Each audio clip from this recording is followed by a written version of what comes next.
Pandhita karya wangsit mindha kumbang acaping tawang susuh angin ngendi nggone ya lho blekuduk manyar-manyar Suni apa Kakang Dulu iki sing jenenge Partadewa iya yae oh yae lah aku iki gidhuh nalarku Dursasana joget malah bubrahi Rama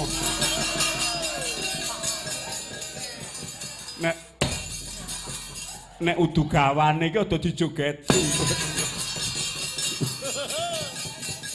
Ora ngerti kok joget. Hasil kula melu halo babu. Olehmu nyekel keduren ngono kok. Iki sing jenenge Partadewa mesti. Nek kae ora pangling kae sing ana mburi kae Pancawala kae anake Puntadewa. Iya, wah ketok bagus sing kaya bapakne. Ayo. Ya, kowe sing jenenge Partadewa. Kusik sandangamu pandhita nanging teka bengak-bengok. Ora nganggo watak ing tata krama. Iya bener, aku Partadewa. Kowe Resi Drona ya Pandhita Durna. Wong nek guru kondang iki ngono kuwi. Ngerti kowe. Kowe lak urung tau pethuk iki ning kuwi wis ngerti karo kowe. Aku wiwit kemaki Sang Partadewaku patih Purangastina Raden Haryapatih Sengkuni ya Raden Haryasuman. Aku Raden Dursasana. Ora sah nganggo ngono kuwi tangane. Kowe wani mengkoni proyek negara Indraprastha Cintakapura yen Ngamarta iki nganggep apa? Iki wis dirubahake dening muridku sing jenenge Suryanggana. Wis teluk tumungkul wis bedak. Raden Jayadrata sekawit wis diwisuda mapan ana kene. Nanging kowe lanyu-lanyu nriwa kempul tanpa nganggo tatanan kowe wani nyingkirake Adipati tandurane Satakurama. Aku gurune Suryanggana. Oh. Jebul sing aran Suryanggana kuwi siswamu. Ya, kuwi muridku. Ben bengi sabane nggonku. Iya. Mesti kur diwarai ngelmu. Sadurunge ana awang-awang wong-wong sing ngono. Dhewe kowe omong ing kono ki ora ana apa-apa, sing ana mung ingsun. Kaya toprak wae. Wangune niki wong pinter lho, Mbak. Sing ati-ati. Nyandangmu kaya pendhita, ning ya kaya satriya. Agakmu kaya ratu, dasare kowe wanuh-wani dadi ratu ana kene. Kusik. Kowe aja nonton sandangan. Busana kuwi ora bisa kanggo ngukur jiwaning manungsa. Ana wae satriya pinandhita, blegere satriya nanging jiwane pandhita. Cacakane kaya pendhita nanging pangurbanane kaya satriya. Ning kowe wong lenekotan padha kok sengkan tanpa sangkan. Lanyo-lanyo wan nyekel panguwasane negara Ngamarta kene iki. Kowe iku ora patut dadi ratu, ngerti ora? Yen manut penemune Durna, ratu kuwi apa? Ratu kuwi wong sing pinilih. Wong sing sekti mandraguna, titah sing kepinterane kliwat ukur, kuwi ratu. Ratu kuwi ora mung sekti karo pinter, ning kudu agung jiwane. Gedhe rasa katresnane, kudu agung jiwane tegese merga wong sing wani dadi ratu ngono, kudu sentosa boboting jiwane lan sing dipikir ora ana liya kejaba mung rahayuning praja lan wewengkone uga para kawulane kabeh. Yen dadi ratu mung ngendel-ndelke kasektene, nyatane akeh sing padha rubuh. Merga kasekten lan kepinteran mau ora dilambari nganggo jiwa utama. Tuladane Ratu Ngalengka Diraja Prabu Dasamuka lan liya-liyane. Ning kowe sing jenenge Partadewa kowe dudu wong kene.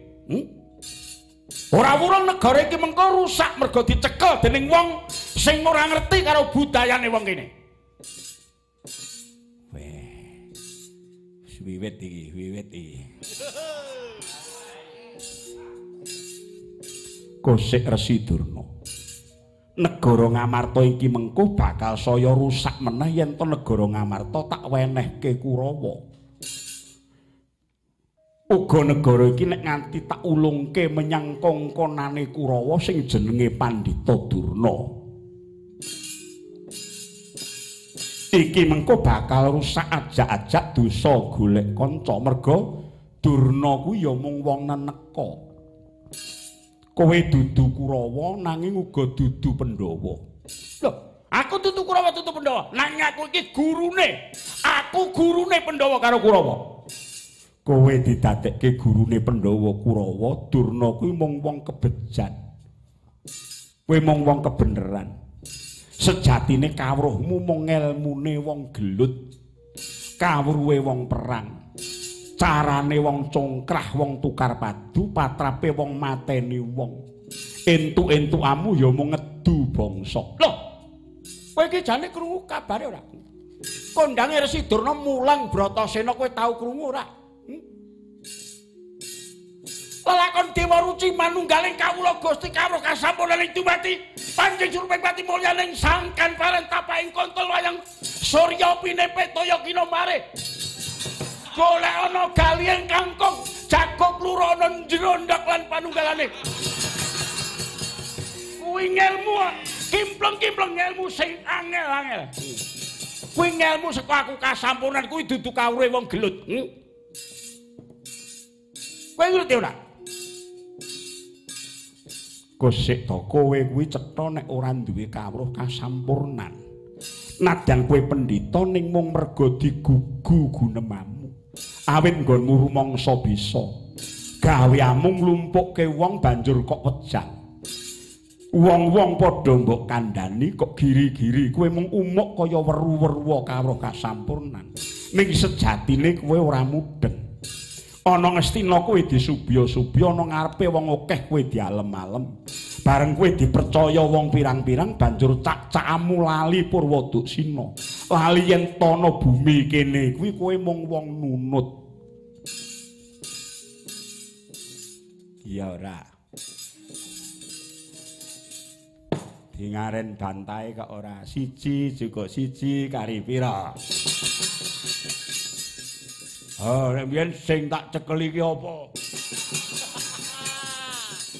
Sing tak cekel iki wah, Jinitri.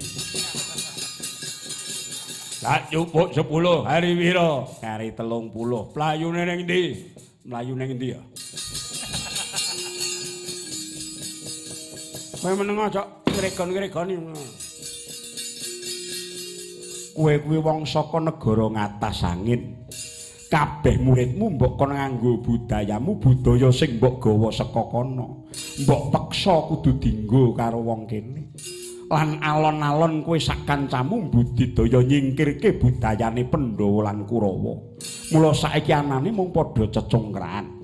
Aku kuwi pendhita sing tak wulangke sing sarwa nyata merga dasarku panembah. Nadan muridku tak ajari perang, tak warai wong kepruk-kepruk ananging dasare mung panembah. Mula kabeh takon nganggo budayane Began Durna, tak nganggo budayaku mergo budayane wong kene kuwi ora ana pathokane. Nek ditoke ora wurung mengkone mung sak geleme banjur gladrak. Kowe kok wani alok nek budayane wong-wong ing tlatah kene ora ana pathokane. Ngerti ya Durna? Kang Maha Kuwasa nitahake menungsa kuwi cetha nek wis diwangun diponto-ponto. Kabeh uga ditresnani dening sing murbeng dumadi. Kowe ora bisa nyalahke lan meksa rasane wong-wong kene supaya manut karo budayamu. Ning budaya kuwi ora didasari nganggo panembah. Kaya wong kene iki nek ora nganggo dasar panembah sing bener ora wurung mung bakal ngrusak. Apa sing ngerti dasaring panembah ki mung kowe. Yen kowe ora gelem ngajeni lan kowe ora gelem ngregani budaya lan kowe ora ngregani budayane wong liya tegese kowe pendhita sing durung bebles panembahmu. Bisa uga caramu nindakake ora kok surasa cara-carane wong mangan woh-wohan mung mbok pangan kulite. Kowe ora tau bisa ngrasakake legine mergo atos sing atimu nggonmu tansah rumangsa bener dhewe.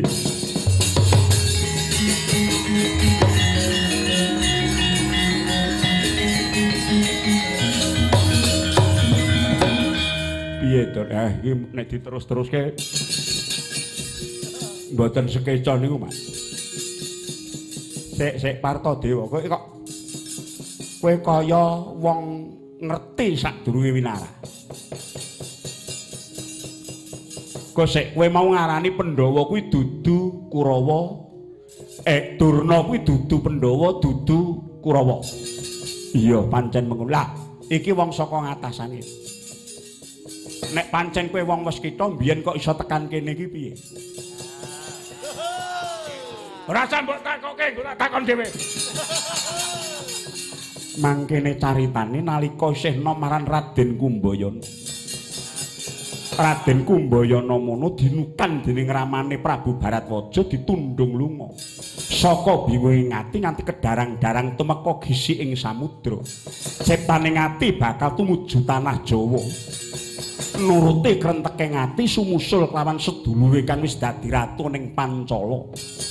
Nanging wanci Sandyakala kapalang samudra nglangut mongko ora ana baita lalayaran kang sarta resi. Kumbayana ora bisa mabur lan ora kuat nglangi.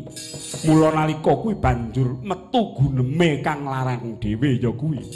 Sapa wae lan apa wae kang bisa nyabrangake tumeka gisi ing samudra Nusawa Jawa. Yen to sifat lanang bakal diaku sedulur Sinarawati, yen to sifat wadon bakal digarwa dening Kumbayana. Nalika iku ana jaran sembrani wedok tetegar ana ngarepe Raden Kumbayana. Tanggap Raden Kumbayana banjur nyengklak ana gigiring jaran. Jarane mabur ngungkuli segara ana ndur kalimputing mendung ampak-ampak.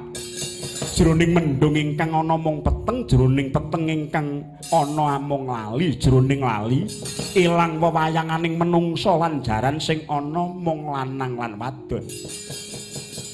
Lanang lan wadon sing lagi lali iki ngopo? Engko tak takoke dhewe. Lali jejere Resi Durna Cumbana karo jaran sembrani banjur anak-anak Bambang Swatama mati.